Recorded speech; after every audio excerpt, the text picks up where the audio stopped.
Vidas com História.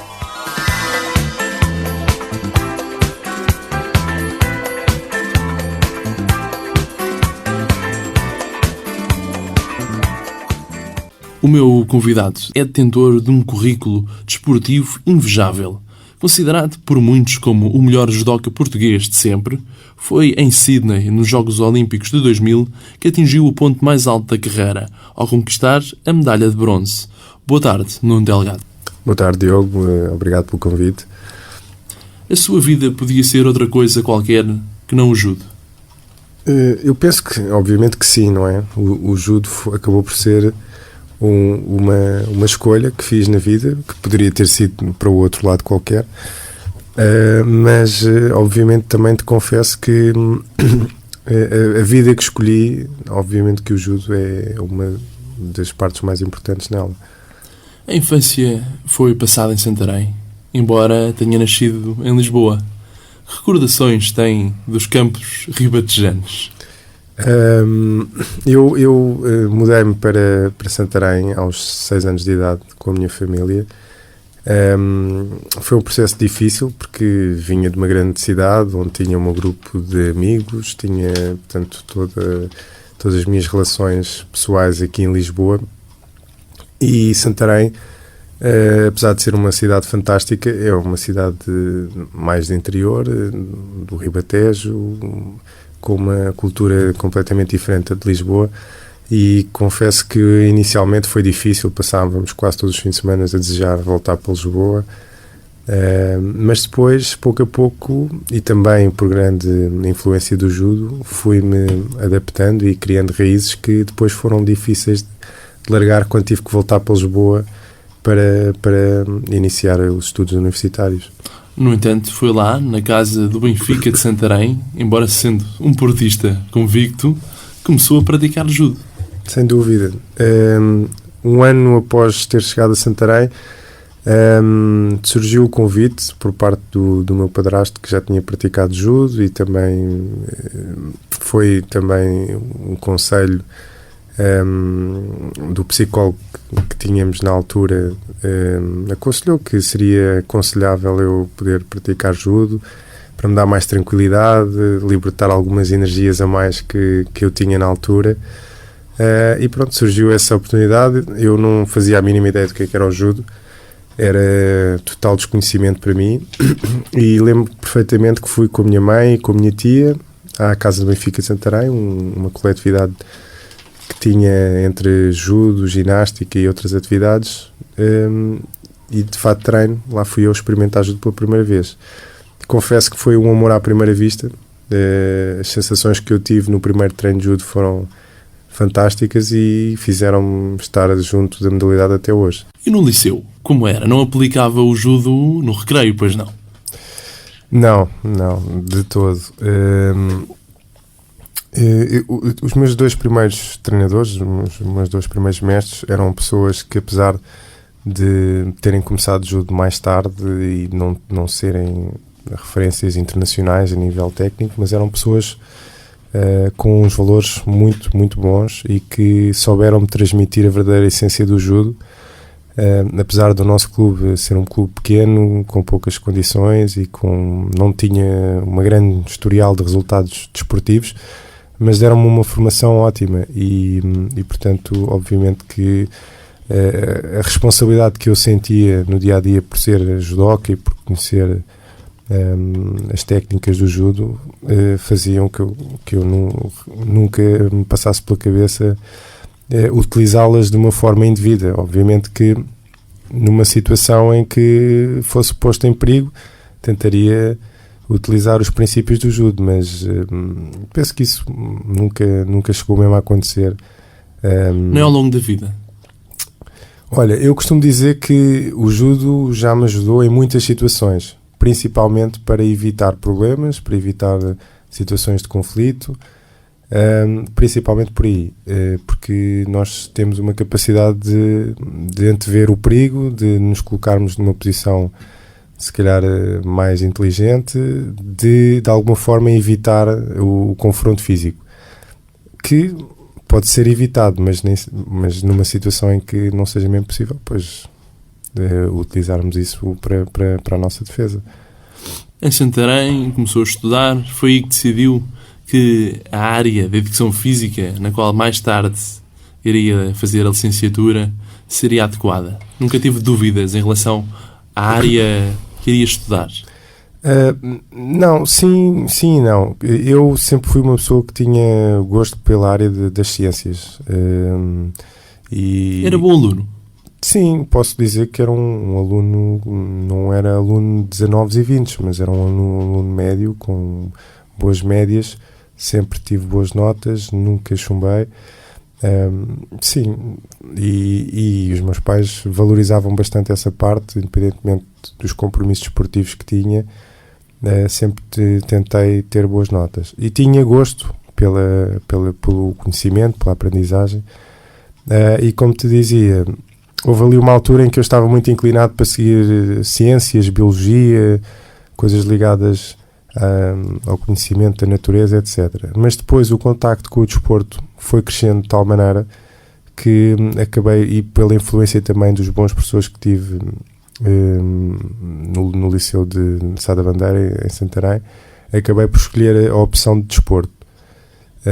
E aí fui também percebendo que tinha um prazer enorme em ensinar e em ter contacto com crianças, e daí fiz a opção de tentar, portanto, candidatar-me à Faculdade de Nutrição Humana e tirar o curso de Educação Física.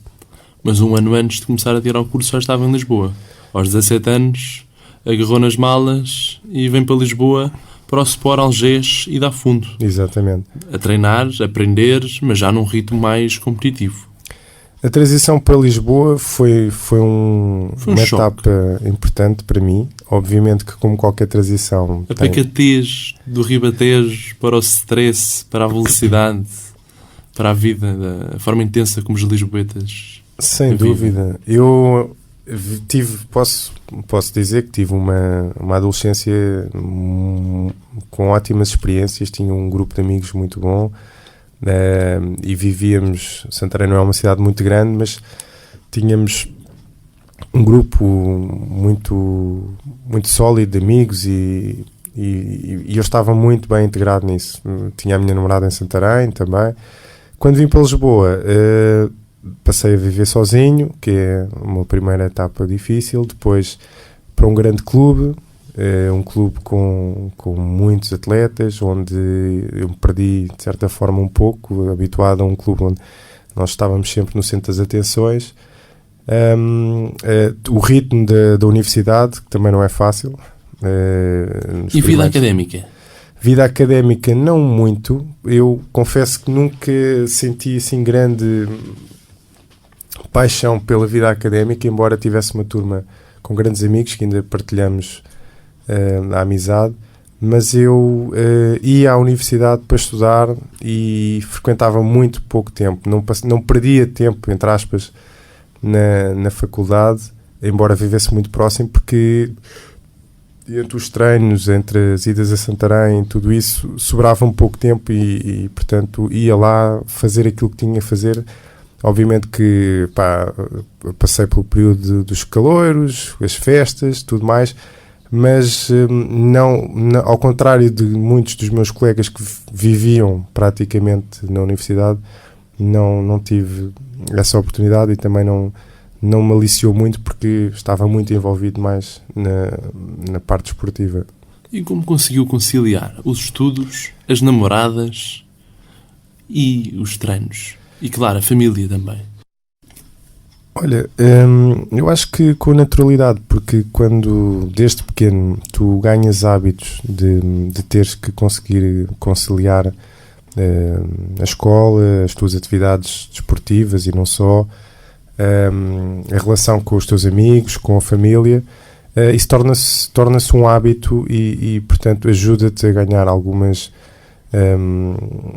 capacidades de organização e rotinas. E rotinas, sem dúvida nenhuma. A minha vida seria muito difícil sem essas rotinas.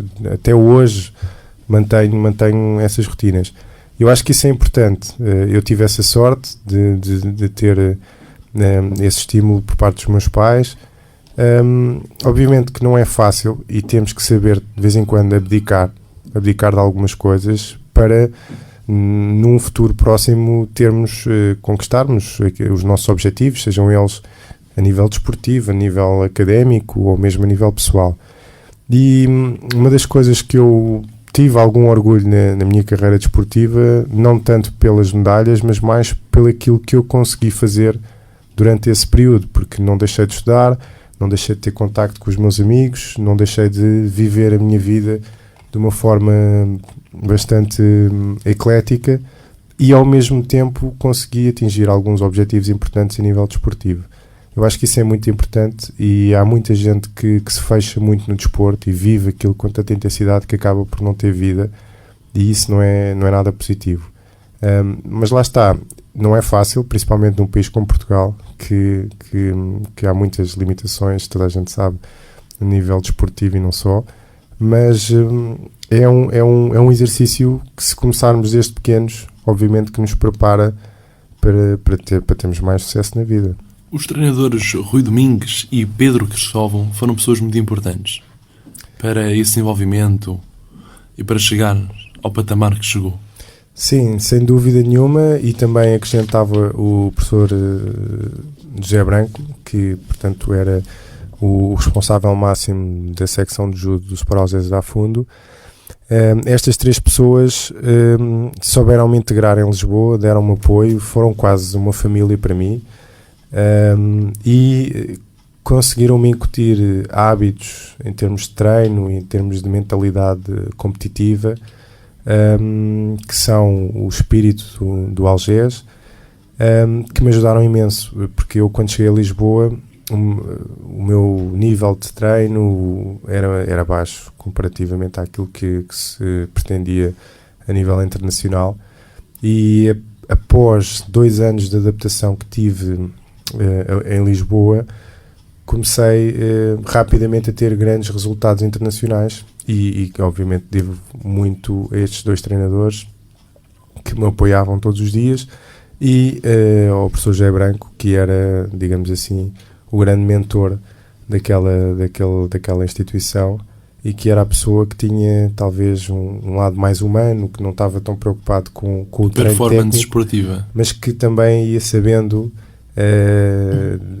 no momento certo dar o apoio extra aos atletas. Eu muitas vezes fui almoçar à casa dele, partilhava grandes momentos com a sua família, até nas férias, e obviamente que isso é fundamental. A parte do treino é importante, mas este envolvimento humano também é muito importante. E qual é o momento em que tem a certeza que o judo vai ser a sua vida? Eu penso que não houve nenhum momento em particular. Eu penso que o judo vai, ao longo da minha vida, ganhando cada vez mais expressão. Desde os tempos da Casa de Benfica de Santarém, onde o judo era o meu grupo de amigos, era aquilo que eu mais gostava de fazer, de uma forma ainda muito inocente, até o judo foi a porta de entrada para eu ter contactos internacionais. As minhas primeiras viagens à Espanha foram através do judo, e depois, chegando a Lisboa, quando começo a representar a seleção nacional e a ter resultados internacionais, o judo mostrou-me que eu poderia estar entre os melhores do mundo. E portanto, em 99, quando conquistei o primeiro título europeu, obviamente que percebi que, se quisesse ir um pouco mais à frente, teria que me dedicar exclusivamente à modalidade. Ao longo destes anos todos de preparação, foi muito importante, em 99, vencer o Campeonato da Europa na Eslováquia. Foi um momento muito alto. Sim, eu até considero que tenha sido o momento mais alto. Mais do que a medalha de bronze? Eu acho que sim, porque, pronto, eu em 99 tinha 22 anos, estava a terminar exatamente no mesmo período o meu curso universitário.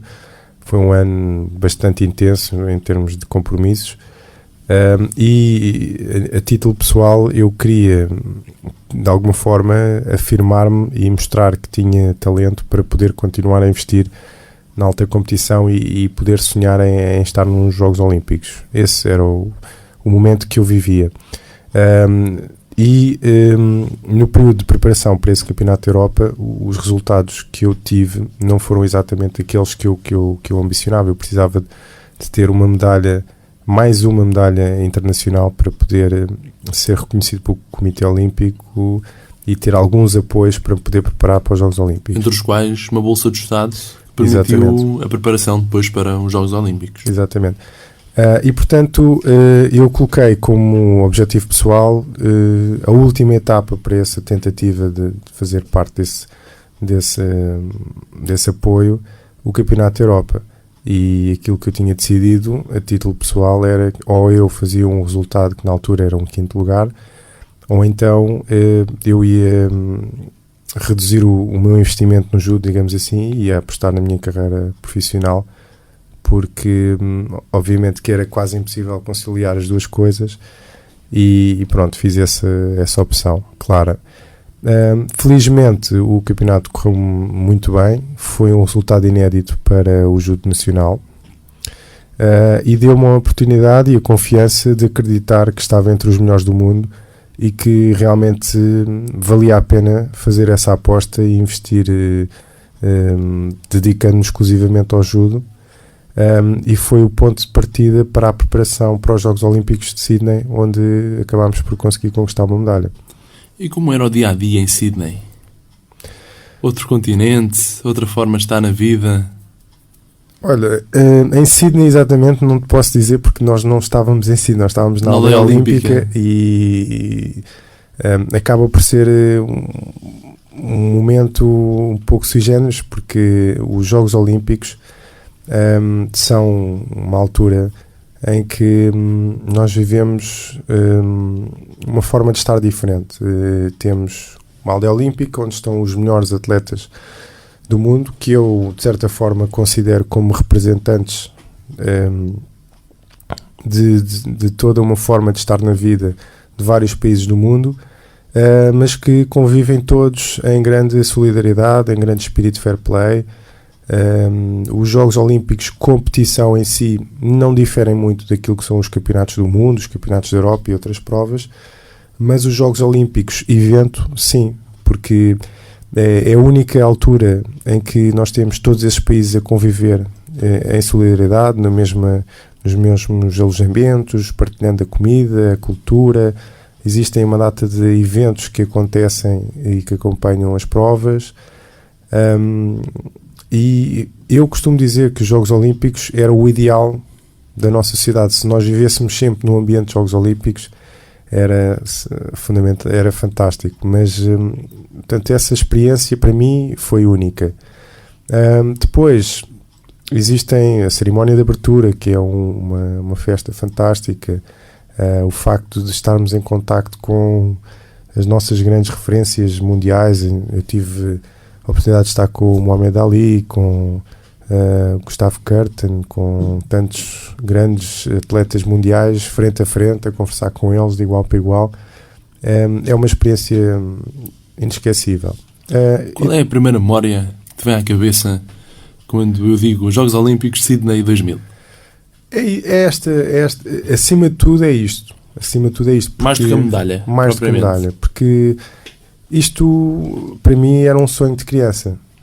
E vê-lo concretizar, todo o percurso que nós fizemos até chegar a Sydney, porque quando nós começamos o período final de preparação dos Jogos, já começamos a viver os Jogos Olímpicos ainda antes de chegarmos a Sydney. Portanto, aqui em Portugal, toda a envolvência que se cria à volta dos Jogos Olímpicos. Depois tivemos um mês no Japão a fazer o período de adaptação. E quando chegámos a Sydney, já tínhamos vivido, digamos assim, o sonho olímpico, entre aspas. Receber os equipamentos olímpicos. Tudo isso tem uma grande mística para quem viveu toda a sua vida a sonhar com isso. E, obviamente, que o objetivo desportivo de todos os que lá estão é subir ao pódio, sem dúvida nenhuma. Mas para mim era a primeira vez, eu nunca tinha estado nos Jogos Olímpicos. Só essa experiência já foi muito marcante. E depois, pronto, obviamente que a competição foi um período muito bom para mim. Acabei quase por não ter consciência do difícil que é conquistar uma medalha olímpica, porque cheguei lá, vi e venci. Só quando chegaste a Lisboa começaste a ter alguma noção de que tinhas alcançado naquele momento? Sem dúvida nenhuma. Mas como te digo, as melhores experiências que guardo dos Jogos Olímpicos são fundamentalmente toda esta vivência que se vive à volta deste evento fantástico. Atualmente tens uma escola de judo, a Escola de Judo Nuno Delgado, que envolve um projeto social. Eu gostaria que me falasse um pouco sobre esse projeto social, que começou numa iniciativa ali no Casal da Boba com a Fundação Calouste Gulbenkian. A Escola de Judo Nuno Delgado é um projeto pessoal que desenvolvi no período em que decidi abandonar a competição.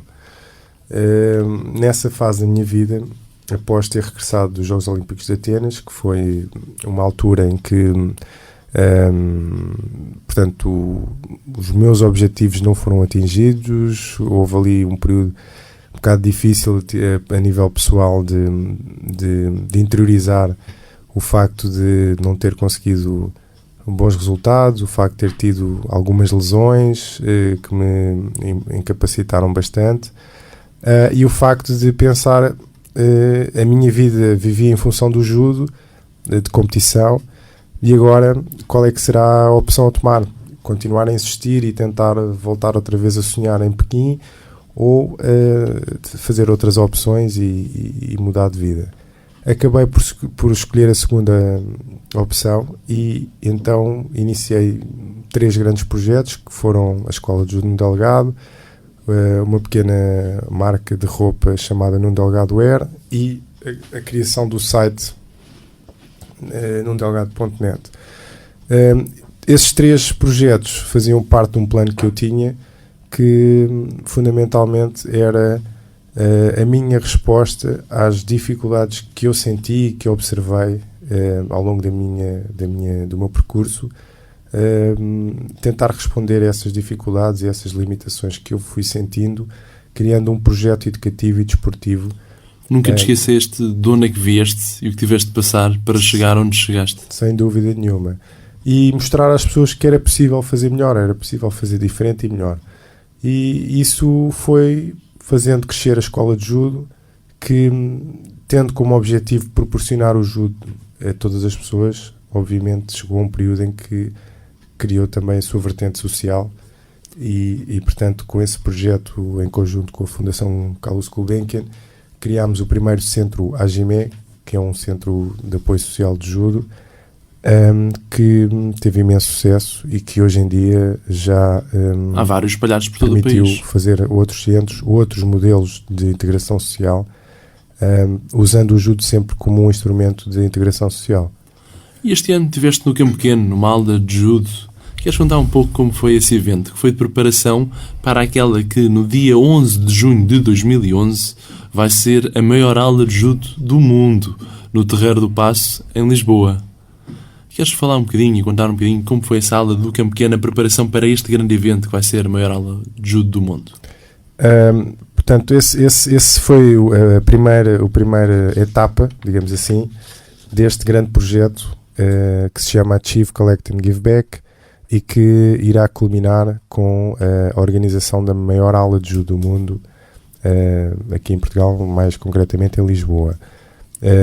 Nós fizemos nesse dia uma apresentação deste projeto e dos seus objetivos ao público em geral, no âmbito da Taça do Mundo de Lisboa, que se realizava no Campo Pequeno. Apresentámos o nosso hino, temos um tema musical que vamos ouvir em breve aqui no programa. Fizemos também uma apresentação coreográfica de dança que acompanha isso, e acabámos por fazer uma pequena homenagem a um grande senhor chamado Nelson Mandela, que foi talvez o grande inspirador do conceito que está por trás desta grande iniciativa. Isto tudo aconteceu, portanto, no intervalo da competição, e foi digamos assim, o pontapé de saída desta grande iniciativa, que irá ter várias etapas até o dia 11 de junho, onde esperamos reunir o maior grupo de pessoas Vão ser até só hoje. atletas portugueses ou vão ser atletas internacionais? Não, nós vamos reunir pessoas. Isto é um movimento de pessoas para as pessoas e vamos fundamentalmente tentar sensibilizar e mobilizar pessoas que nunca sequer imaginaram o que é o judo. É claro que contamos com todos os atletas, com todos os judocas, mas essas pessoas já conhecem, já praticam judo. O que nós queremos é Dar a conhecer a modalidade. dar a conhecer os princípios da modalidade, fundamentalmente, e estimular as pessoas a serem mais ativos na sua participação social e a darem algum contributo para aquilo que é a formação pessoal dos portugueses e que isso nos ajude nestes tempos de crise a fazer dos portugueses campeões, não só no judo, mas também nas outras áreas da vida. Falando agora um pouco do judo como modalidade.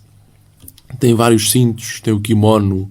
Para aquelas pessoas, os ouvintes que nunca ouviram falar do judo ou que têm uma vaga ideia do judo, veem aquelas cores todas nos cintos, aquilo significa o quê? Esses escalões.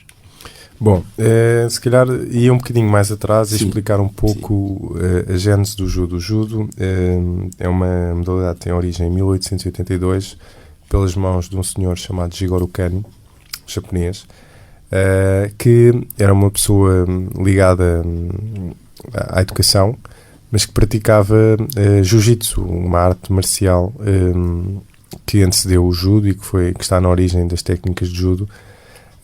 E aquilo que ele percebeu rapidamente era que estas técnicas, esta forma de estar no treino, tinha, sem dúvida nenhuma, um efeito muito positivo na formação pessoal das pessoas.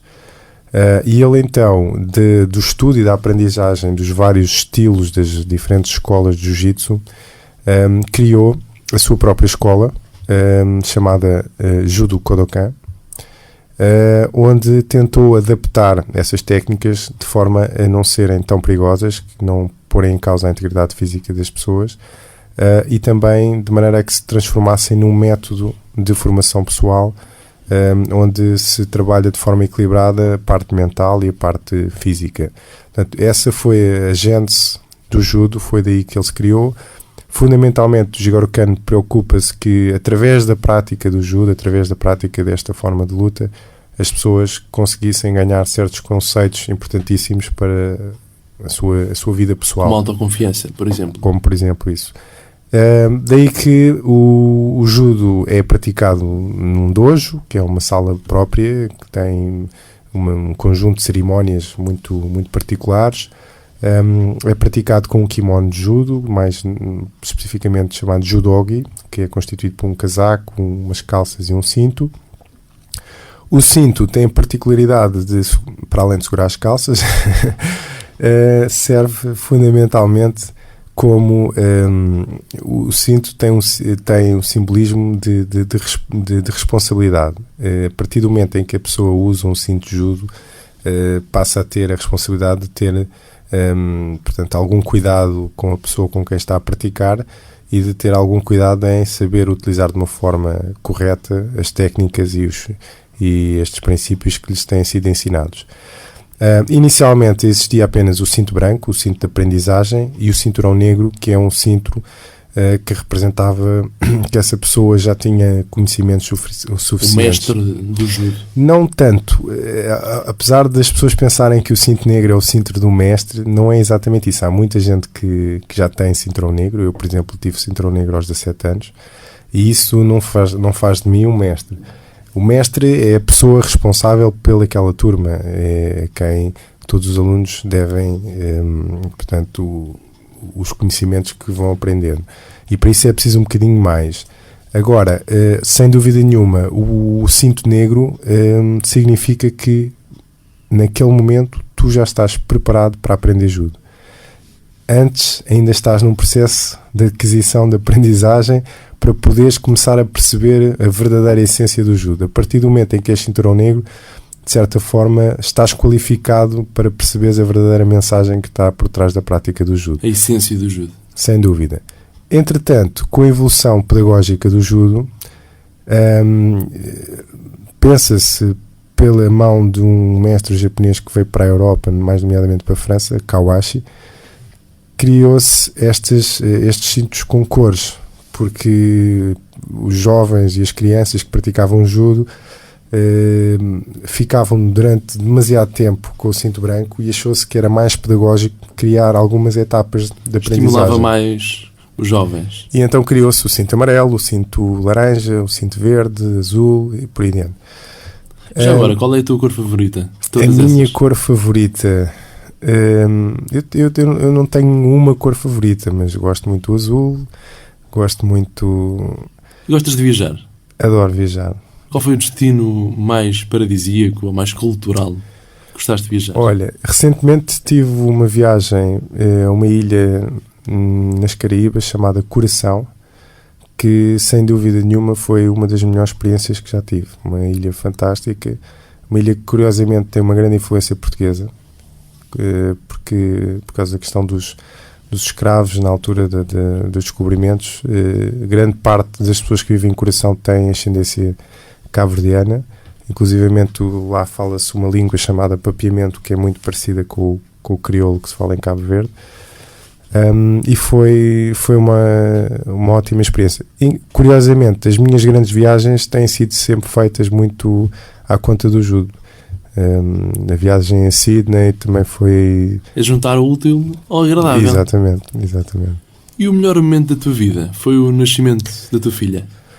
Olha, eu, sem dúvida nenhuma, que o nascimento da minha filha foi um dos momentos mais importantes da minha vida. Mas eu não gosto de atribuir... eu penso que isso é um bocado redutor. Eu acho que tive vários momentos importantes na minha vida, e esse, sem dúvida nenhuma, é um deles, porque é um momento que muda bastante. Portanto, eu acho que qualquer pessoa que é pai, a partir desse momento, passa a ter outra forma de estar na vida. E ser pai não foi só naquele momento em que eu vi a minha filha pela primeira vez, mas é todo um processo que começa desde a gravidez até hoje, todos os dias. És um pai presente que acompanha a filha na escola, ajuda a fazer os trabalhos de casa, vais deixá-la à escola... Tento ser. Mesmo com a vida agitada que tens? Tento ser. Eu gosto muito de partilhar momentos com a minha filha, e, portanto, apesar de muitas vezes não poder fazer, cada vez mais tento organizar a minha vida para poder estar presente. E agora que ela vai ganhando, ela tem apenas 2 anos, mas vai ganhando cada vez mais maturidade e vai podendo conversar, e acho que é muito importante criar uma ligação comigo, e faço um esforço grande para poder estar sempre presente, e acima de tudo porque gosto muito de estar com ela, e pronto, acho que é uma pena os pais que não têm a oportunidade de poder estar tanto tempo com os filhos. Ao longo destes anos todos, há algum sonho que tenha ficado pelo caminho? Há sempre sonhos que ficam pelo caminho, mas... no caminho da suavidade, que significa ajuda. Mas eu, felizmente, posso dizer que concretizei grande parte dos meus sonhos. Mas, acima de tudo, concretizei esses sonhos sem deitar a perder outras coisas que também são importantes para mim, porque... eu acho que houve pessoas que abdicaram demasiado para poderem atingir determinados objetivos. Eu acho que isso também não é positivo. Graças a Deus eu tenho conseguido conquistar coisas importantes para mim, mas sem pôr em causa outras coisas que também são importantes para mim, como a família, os amigos e outras coisas. Consideras-te uma pessoa nostálgica? Não, de todo. Não tenho grande nostalgia. Olho para o passado com prazer e com saudade das coisas boas, mas aquilo que aconteceu ontem já não é importante para mim. Eu penso muito mais no presente e no futuro do que no passado. Acho que o passado às vezes pode nos prender, e eu gosto de estar liberto e continuar a crescer. Acho que com muita frequência a Cabo Verde, ou não? Não com aquela que eu desejava, mas sim, tento ir com a frequência possível. Tenho lá o meu pai, tenho lá tias, primas, sobrinhos, tenho lá muita família. Quem é a pessoa mais importante da tua vida? É difícil dizê-lo, porque talvez a minha filha será neste momento a pessoa mais importante, mas não lhe posso dar tanto protagonismo. Eu acho que há muitas pessoas importantes na minha vida. Vamos falar agora um pouco de uma rúbrica que é direta à cabeça. Eu vou dizer uma palavra e tu vais dizer aquilo que vier logo à cabeça. Um concerto. Concerto... o último concerto que vi, Lauryn Hill, no Terreiro do Paço. Gostas de ir a concertos? Não muito. Não sou... Ou preferes ouvir em casa, na sala? Eu gosto muito de música, mas confesso que sou um bocadinho comodista. E os concertos normalmente não são o local ideal para se poder aproveitar uma boa música. Um livro. Um livro, o último livro que li, aconselho vivamente muita gente a ler, é do mestre Jigoro Kano e chama-se A Mente sobre o Músculo. Um filme. Também falando de coisas mais recentes, um dos últimos filmes que eu me senti bastante influenciado foi o Avatar. É uma história fantástica, tem ali uma bela mensagem de vida. Um prato gastronómico. Gostas de comer? Tens prazer em comer? Muito prazer. Eu tenho 2 pratos favoritos. Feijoada portuguesa e cachupa, que é um prato típico de Cabo Verde. É a mistura, exatamente, das tuas origens, Portugal Exatamente. E Cabo Verde. E és um bom prato. Gostas de sentar, conversar à mesa? Sim, eu posso dizer que a refeição é capaz de ser um dos maiores prazeres que tenho, não só pela questão da comida em si, mas todo o convívio que se gera à volta de uma boa refeição. É um momento é um momento de prazer, digamos. E doce ou salgado? Sou mais de salgados. Proibido ou obrigatório? Proibido. Loiras ou morenas? Morenas. A vida é? A vida é uma coisa fantástica. É muito simples e às vezes nós estamos a tentar complicá-la. Muito obrigado por teres vindo ao Ultraleve. Foi um prazer enorme entrevistar-te e uma honra para todos os ouvintes. Espero que tenham gostado desta entrevista ao judoca Nuno Delgado.